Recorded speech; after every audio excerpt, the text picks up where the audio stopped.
नमस्कार दोस्तों, स्वागत है आप सभी का आज की एक और नई वीडियो में। आज यहाँ पर हम कक्षा 10 विषय गणित का पेपर देखने वाले हैं। इस वीडियो में हम आपको गणित पेपर के सभी प्रश्न बताएंगे। वीडियो को ध्यान से देखिएगा।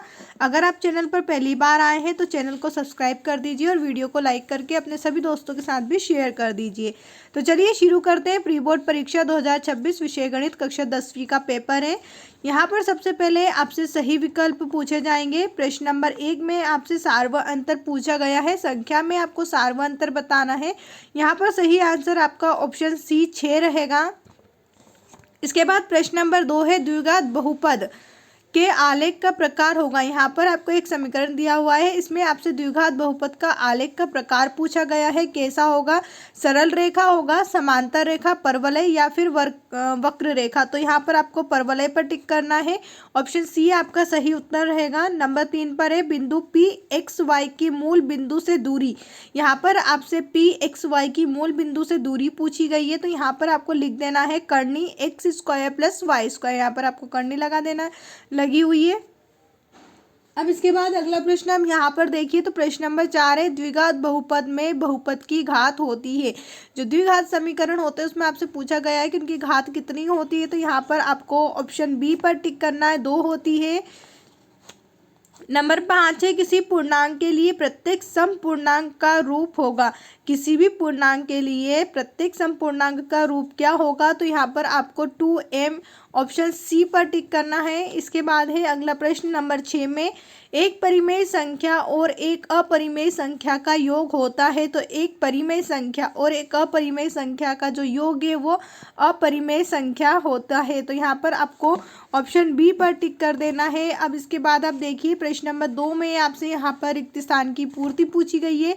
तो चलिए यहाँ पर हम सभी रिक्त स्थानों को उनके आंसर के सहित देख लेते हैं। उससे पहले अगर अभी तक आपने हमारे चैनल को सब्सक्राइब नहीं किया है तो चैनल को सब्सक्राइब कर दीजिए और वीडियो को लाइक करके अपने सभी दोस्तों के साथ भी शेयर कर दीजिए। यहाँ पर आप देखिए रिक्त स्थान में पहला प्रश्न आपसे पूछा गया था एक्स स्क्वायर माइनस 2 एक बहुपद है। तो यहाँ पर आपको लिखना है ये एक द्विघात बहुपद है। इसके बाद अगला प्रश्न है स्पर्श बिंदु से जाने वाली त्रिज्या स्पर्श रेखा पर होती है। स्पर्श बिंदु से जाने वाली जो स्पर्श रेखा होती है वो लंब होती है। इसके बाद है नंबर 3 सभी वर्ग होते हैं। उत्तर आपको लिखना है समरूप। सभी वर्ग जो होते हैं वो समरूप होते हैं। अगला प्रश्न है एक द्विघात समीकरण में चर की अधिकतम घात होती है। तो एक द्विघात समीकरण में चर की अधिकतम घात जो है वो 2 होती है। अगला प्रश्न है त्रिज्यखंड की संगत चाप की माप उस चाप की कहलाती है। तो त्रिज्यखंड की संगत चाप उस चाप की यहाँ पर आपको लिखना है लंबाई कहलाती है। इसके बाद अगला प्रश्न है नंबर 6 समकोण त्रिभुज में सबसे बड़ी भुजा होती है।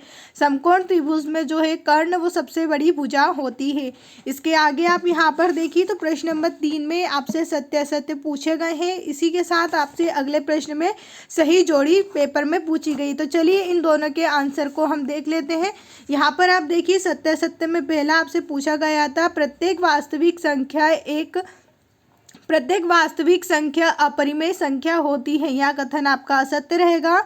अगला प्रश्न है किसी बिंदु की एक्स अक्ष से दूरी कोटि कहलाती है। यह कथन आपका सत्य रहेगा। किसी भी बिंदु की एक्स अक्ष से जो दूरी होती है वो कोटि कहलाती है। इसके बाद है नंबर 3 समरूप त्रिभुज के क्षेत्रफल सदैव बराबर होते हैं। तो समरूप त्रिभुज के क्षेत्रफल जो होते हैं वो सदैव बराबर होते हैं। यह कथन असत्य है आपका।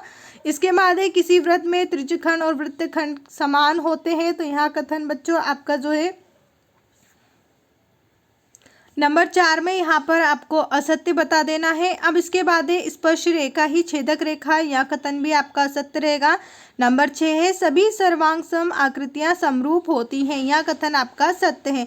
अब इसके आगे आप देखिए तो यहाँ पर आपसे जोड़ी पूछी जाएगी। यहाँ जोड़ी में आपसे इस प्रकार से सूत्र और कुछ प्रश्न पूछे हैं, जैसे बिंदुओं 0, 4 और 3 0 के बीच की दूरी आपसे पूछी, घनाभ का आयतन। तो यहाँ पर हमने पीछे इसके नंबर लिखे हुए हैं। आप चाहें तो इसका स्क्रीनशॉट ले सकते हैं या फिर अपनी कॉपी में भी इसे लिख सकते हैं। अब इसके बाद अगले प्रश्न की बात करें तो आप यहाँ पर प्रश्न नंबर 5 में देख सकते हैं, एक वाक्य एक शब्द में आपसे उत्तर पूछे गए हैं। यहाँ पर आपको सिर्फ एक शब्द एक वाक्य में ही उत्तर देना है।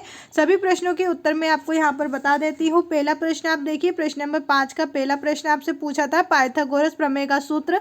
यहाँ पर आपको पाइथागोरस प्रमेय का सूत्र लिख देना है। इसके बाद पासे को एक बार फेंकने पर संख्या 8 प्राप्त करने की प्रायिकता क्या होगी, यहाँ पर आपको प्रायिकता लिख देना है। प्रायिकता यहाँ पर 0 होगी क्योंकि पासे को एक बार फेंकने पर संख्या 8 प्राप्त ही नहीं हो सकती।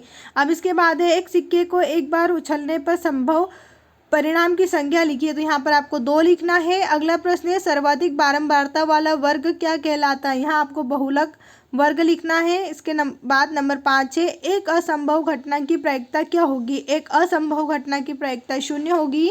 मूल बिंदु के निर्देशांक आपको लिख देना है 0 0।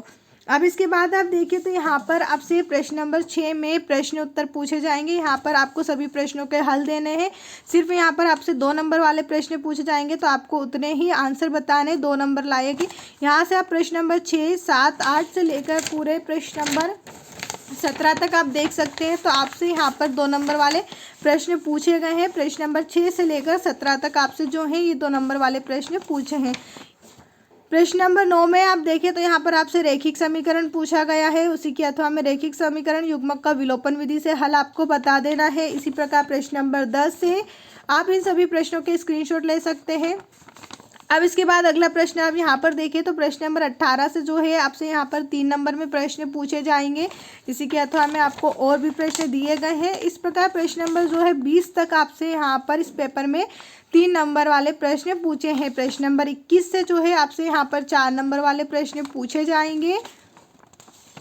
यहाँ पर आप देखिए प्रश्न नंबर 22 पूछा है। प्रश्न नंबर 23 में आपसे एक सारणी पूछी गई है जिसमें आपको बारंबारता f का मान ज्ञात करना है।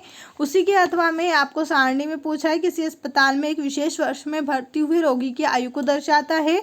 उपरोक्त आंकड़ों का बहुलक और माध्यक आपको ज्ञात करना है। अगर आप इन सभी प्रश्नों के हल चाहते हैं तो हमारे टेलीग्राम चैनल को ज्वाइन कर लीजिए, जिसकी लिंक मैं आपको नीचे डिस्क्रिप्शन में दे रही हूँ, जहाँ से आप इन सभी प्रश्नों के हल वाली PDF को डाउनलोड कर सकते हैं। उम्मीद है आपको हमारी ये वीडियो पसंद आई होगी। वीडियो देखने के लिए आप सभी का धन्यवाद।